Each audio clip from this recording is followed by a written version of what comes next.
Let's go to our next speaker, Dr. Brandon Bestelmeyer. Brandon is with the ARS Hornada Experimental Range in Las Cruces. Brandon? And I'll start off from the prairie and end up in a perspective from the desert grasslands of the Southwest.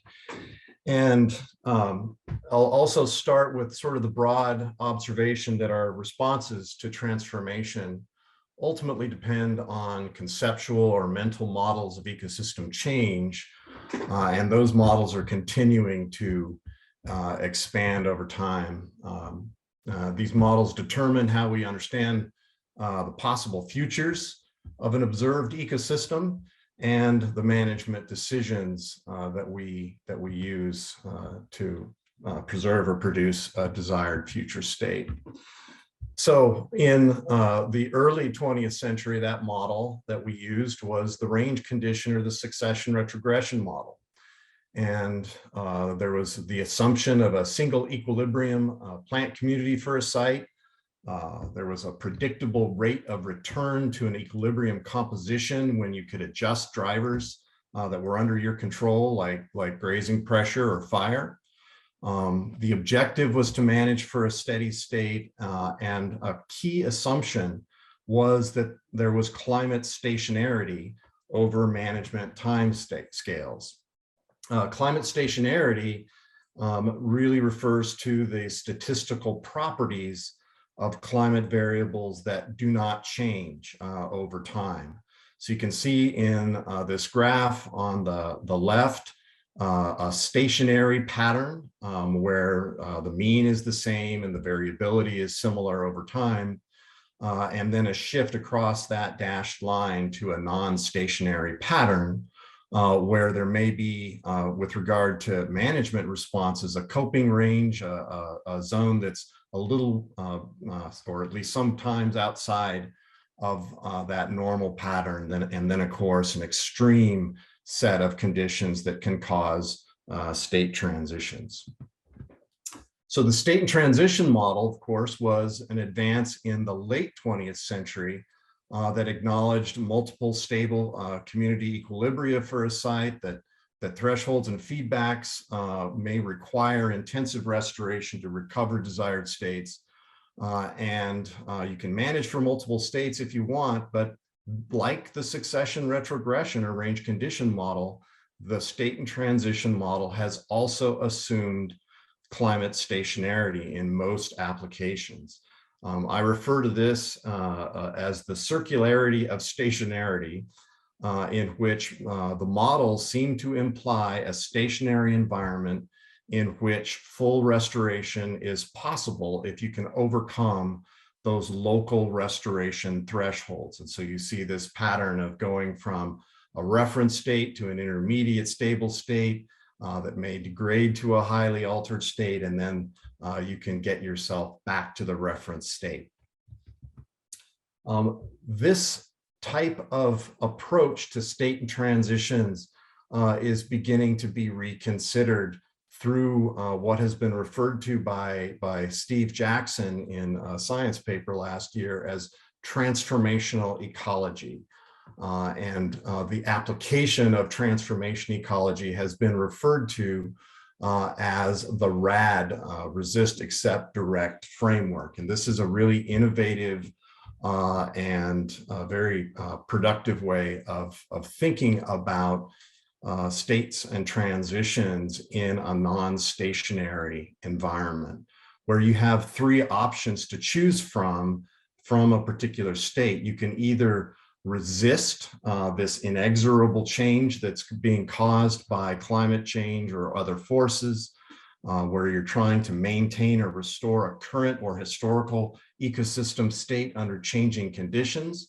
You can accept the change, go with the flow, and allow that change to happen without intervention, or you can direct the change, where you're intervening to encourage change toward new ecosystems with desirable characteristics. You're letting it change, but you're trying to steer the change to the degree that you can do that. And so what this leads to, in thinking about RAD, the RAD framework in a state and transition model context, is a tree-like state and transition model where you may be coming from a historical state, you're in the yellow current state, and the question is whether once you're in the current state, you resist, you accept, or you direct to different states, and then acknowledge that future state options are going to be contingent on previous decisions as well as natural events like droughts. So under this framework, equilibria are often temporary. Those thresholds and feedbacks locally may constrain the ability to guide trajectories from a particular state.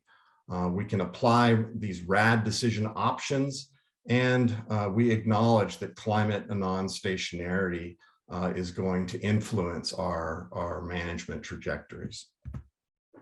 So what I'm going to do with that background is talk a little bit about thinking about this framework in desert grasslands of the southwestern United States by reviewing some results from the Hornada experimental range where I work, as well as some studies we have in surrounding grasslands and what the implications are about how we might be managing transitions from perennial grasslands toward shrub and bare ground dominated states, which is our primary problem in this region.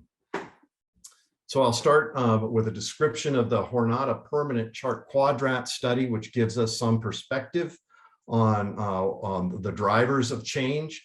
This is a long-term study based upon 122 quadrats that were established from 1915 to 1927 that have been remeasured annually until 1979. We had very dense data, and then it was discontinued, and then fortunately picked up again by Chris Havstad in 1995, and we've been remeasuring these quadrats every 5 years, most recently this past year. So we have 106 years of total data on vegetation change across the Hornada.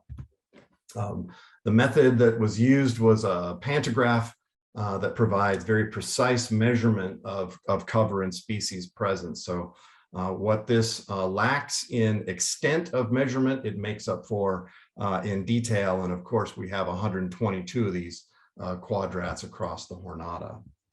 So one of the things that we wanted to investigate was how grass cover has been changing. And we know it's been highly variable as illustrated in this graph, but really the drivers have been poorly understood. Certainly we see from 1916 to 1979 in blue there, the collapse in the 1950s that has been documented in many studies. And that has been attributed to poor grazing management during a drought episode. But we also wanted to ask, could climate variability also be a primary cause of not only the drop in the 1950s, but some of these other variations that we see in this time series? So we tested a number of climate variables: temperature, annual rainfall in winter and summer, standardized precipitation and evaporation index, as well as an ENSO related index. And this one was one that we had never looked at before, the Pacific Decadal Oscillation Index, which is an index of Pacific sea surface temperature variability that is similar to the El Nino Southern Oscillation, or ENSO.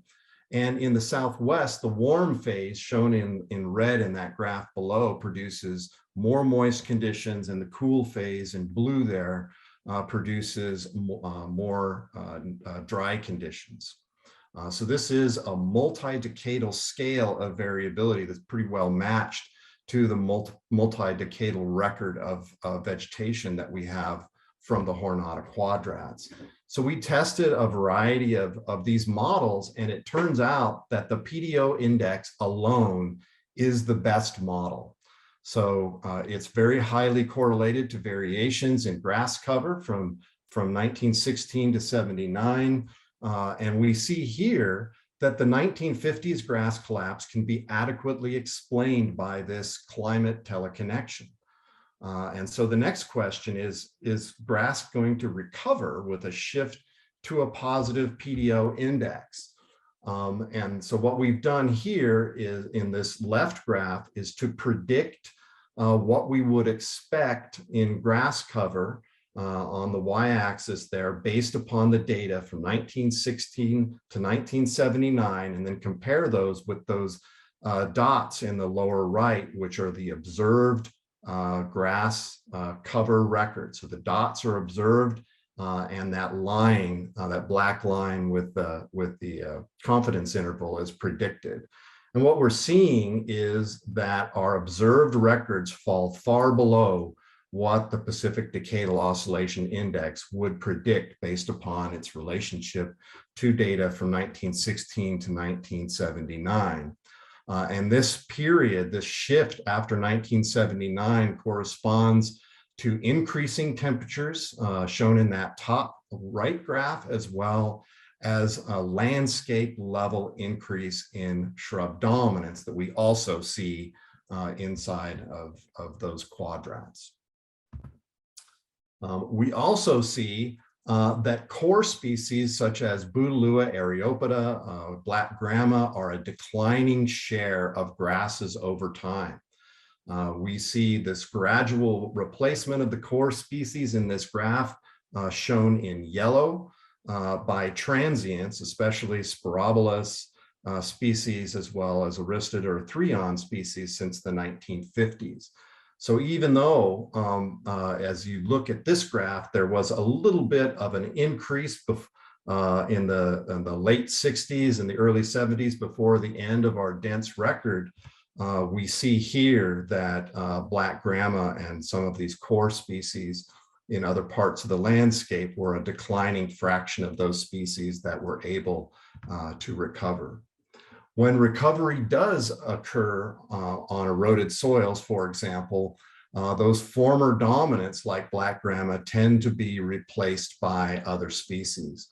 That top series is a set of changes that we're studying on sandy soils, where we know from historical records that it went from black grama to sort of bare ground dominated area with mesquite. And then during an extreme rainfall event in 2006 to 2009, we saw grass recovery, but not black grama, other types of species like bush muley, Muhlenbergia porteri. The alternative pathway on the Hornada is to non-native layman lovegrass, and we're seeing that species expand into some of these areas that transitioned previously from black grama to mostly bare ground. So the next question is, can shrub removal catalyze the recovery of grasses? Can we try to recover black grama or any grasses by removing shrubs and perhaps take advantage of favorable rainfall periods? This is something that we've been examining as a part of the Restore New Mexico Collaborative Monitoring Program with the Bureau of Land Management.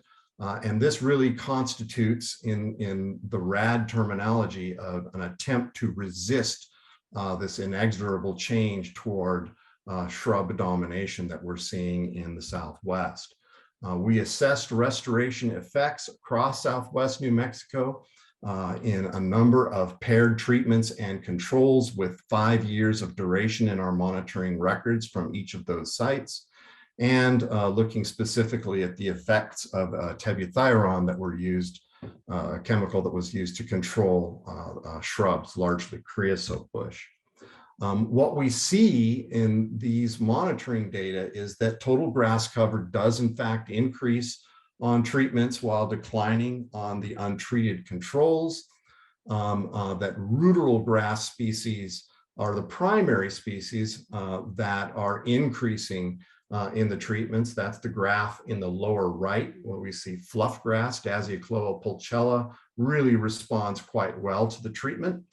If you look in the lower right, our bunch and suffrutescent grasses, the historically dominant species across this range of ecological sites did not increase, but they did not decline as much, suggesting that the treatments are increasing resilience to drought that has affected most of these plots during this 5-year time period that we've been monitoring them.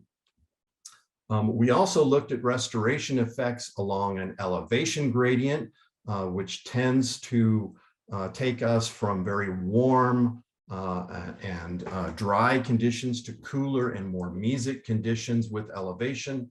And what we see is that the most consistent increases in historically dominant grasses are occurring at higher elevations. So that's the graph on the left, and you can see that positive relationship with grass recovery. So what we're seeing on the y-axis is the increase in foliar cover due to the herbicide treatment. So the treatment essentially minus the control. We see that we can have loss even at low elevation. So at very low elevation, sometimes the treatments actually lose cover for some reason. On the other hand, we see that forb canopy cover tends to increase in those low elevation sites, much more so than it does at higher elevations. So if we take this idea and interpret it in the RAD type framework, we see that shrub control in desert grasslands, which is really one of our primary means to manipulate these transformations directly, certainly aims to resist, and applications to wetter, cooler sites sometimes constitute resistance, that we're able to preserve our perennial grasslands. And sometimes, on the other hand, it can be directing to novel grass communities. We may not be replacing the species that were formerly there, but we're replacing perennial grasses that are able to stabilize soils, provide forage, and provide desirable ecosystem services. Applications of brush management to drier and hotter sites, on the other hand, might constitute directing toward forb communities that are now replacing what were formerly perennial grass dominated sites before the shrubs encroached. And treatments that may be aiming to increase grasses in dry, hot sites might be misdirecting, such that acceptance would have led to a better outcome. And I'll explain what I mean there. And that is that we need to consider the next iteration of state transitions in RAD decisions, not the ones that we made just now, but what the consequences of those decisions are going to be in the long term. For example, we may see that a treatment is initially successful. We go from a shrubland to a community that's dominated by perennial grasses, not necessarily the perennial grasses that were there historically, but perennial grasses nonetheless. But hot droughts of the future might limit the survival of these communities, leading us to ask, would accepting these shrubland states that, while not providing many ecosystem services, may have limited wind erosion and provided for net primary production in these sites, would those shrublands have been a better option if the alternative is eventually going to be bare ground? So I'll conclude with these observations that desert grasslands are undergoing a directional trend toward increasing aridity, and we have to consider management with regard to state transitions in the context of this progressive aridification, that a triage approach to RAD decisions that's linked to state transition models may be a productive way for us to frame management options under rapid change. We have to consider that any near-term decisions that we make may constrain our future decisions or provide for opportunities in the future as well. But we don't really understand that sequence very, very well. And we really need to link monitoring with modeling in order to do that. And then, of course, we're going to have collaborative monitoring as well as collaborative adaptive management to be able to adjust those decisions considering the variety of value systems that are going to be at play as these systems change in the future. So with that, I will conclude, and thank you for listening.